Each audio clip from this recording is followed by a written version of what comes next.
क्या आप जानते हैं फाइनेंशियल ईयर और असेसमेंट ईयर क्या होते हैं?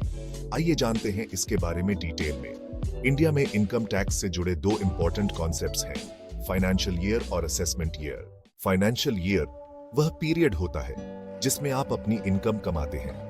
यह द 1st of April से शुरू होकर नेक्स्ट ईयर के द 31st of March तक चलता है। For example, the 1st of April 2023 से द 31st of March 2024 तक की पीरियड को फाइनेंशियल ईयर 2023 to 24 कहा जाता है। इस दौरान आप जो भी इनकम कमाते हैं वह इस फाइनेंशियल ईयर में मानी जाती है। असेसमेंट ईयर वह ईयर होता है जिसमें आप अपनी पिछली फाइनेंशियल ईयर की इनकम का विवरण फाइल करते हैं और उस पर टैक्स का भुगतान करते हैं। यह फाइनेंशियल ईयर के तुरंत बाद आता है।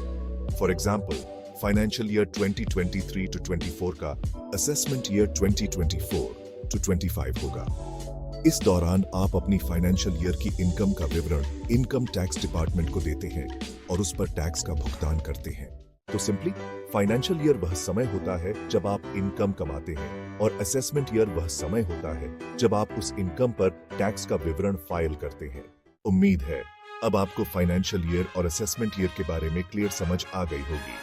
इन कॉन्सेप्ट्स को समझना आपके फाइनेंशियल प्लानिंग और टैक्सेस के मैनेजमेंट में मददगार हो सकता है। धन्यवाद।